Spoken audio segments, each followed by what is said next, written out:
Again,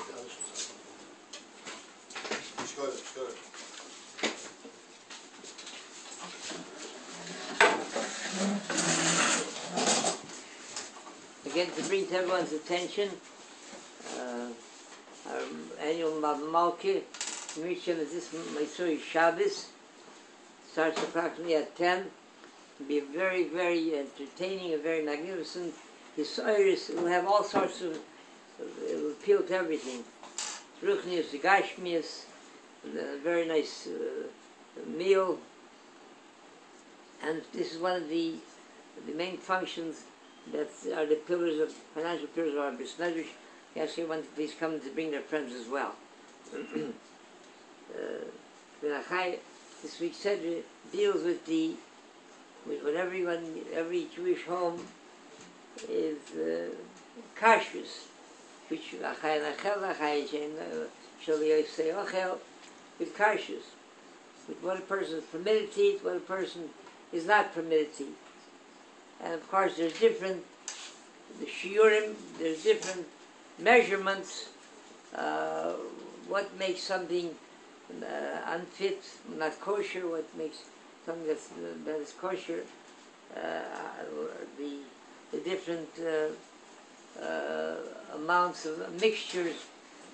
Everybody's familiar with bottled rishishim, that if there's a pot of soup, a fleshige soup that's cooking on the table,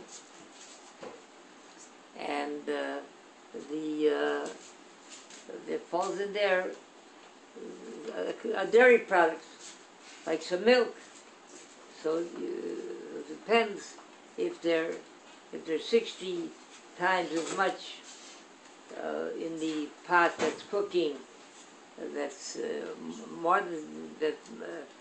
That would nullify that percentage of milk or any kind of cheese or any kind of dairy product that will fall into it. That's shishim. There's other shurim as well. And this call of shishim is very interesting how it applies. The Gemara brings like this, that if someone is not well, and a Ben Gilai, someone who is born in the same mazel, comes to comes to visit him, so it brings him a certain degree of a refuah, a remedy that starts to heal him. What degree? The Gemara says, it takes 1/60th of his illness away. So the Gemara says, so if that's the case, so then if you have 60 that will come, all that from the same mouth, all come to visit him, so then that will remove the entire, he'll become foolish lame. So the Gemara says, no, but there remains. The first one takes away 60th, so then the second one takes, whatever's left takes again away 60th, so it's not, so it still doesn't. The question is, why have this shishim? Why does it take away 1/60th of his illness?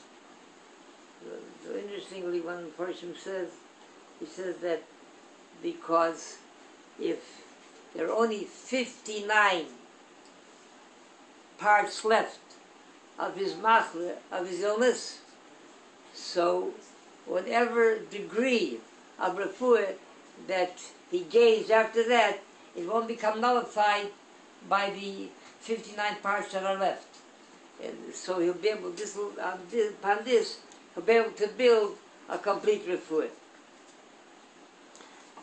By Pesach, by Chometz, even shishim doesn't help.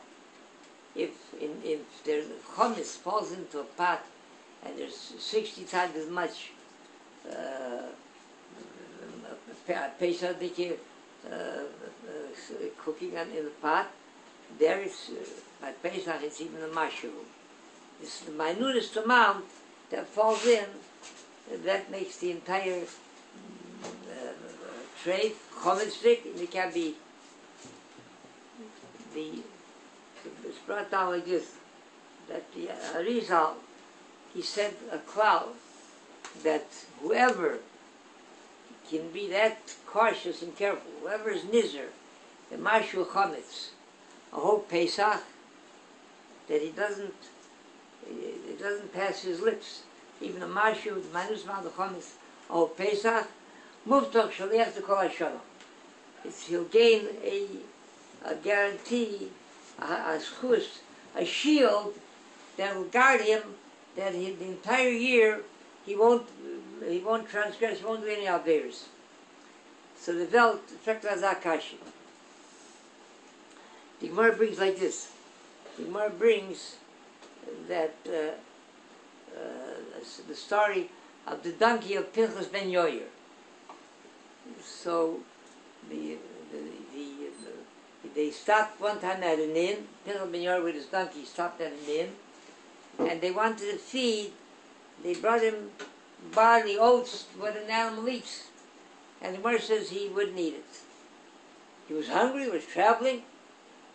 So Pinchas ben Yoyer said that maybe they should investigate, maybe there's something wrong with the Kashrus of the oats and the barley. And they found out that it wasn't tight, it was mine, it was tebel. So the Gemara, based on this, the Gemara is like this here. Look at that. If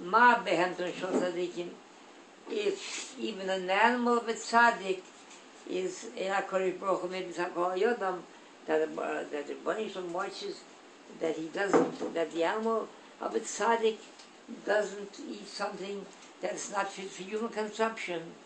So tzaddik masal a koshke, a tzaddik, certainly the Bnei Yisrael safeguard that he shouldn't eat something that's not kosher. So Toshis asks Zakashi.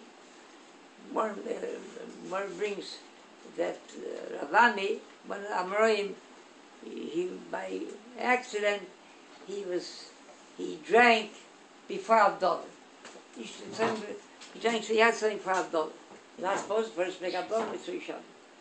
So Toshis asks, how does that happen? There's a cloud, the Henry Shal Tzadikim, the Bnei Yisrael safeguard the Tzadik. So they said there's a big difference between eating something that's not kosher, or between, if it happens that and at this time you're not supposed to eat it, you didn't make Abdullah yet, Machmazman. If something itself is not kosher, so then it's a disgrace for a tzaddik to digest it in his intestines. But something that itself is kosher, just that he didn't make Abdullah yet, to that degree, it doesn't work to the Bnei Tzaddik. So the Welt takes Zakashi. Mashu Chometz is a Macholos Hasuris. That itself is a treif, you're not allowed to eat on Pesach. So the cloud of Bnei Tzaddikim should have made certain that Ravami did not eat a Mashu Chometz whole Pesach. They have to say it. How could it be otherwise? Bnei Tzaddikim, not Bnei Tzaddikim. So Ravami certainly, we have to take for granted that Ravami did not taste a Mashu Chometz whole Pesach. Once he did not eat a Mashu Chometz whole Pesach, so he merited what the Arizal says, that Muftach Shaliach to Kol HaShalom. The Yach means any kind of chet. It doesn't say any kind of chet. So that should have made certain that he should not have drank before Abdullah. So Pesach Kaish is Shikaf Anort. Pesach says there's a difference between it. Here we see that even though he didn't, we have to say he didn't eat a Mashu Chometz. So how is it that he drank before Abdullah? So to answer this Kaish, I want to say the following.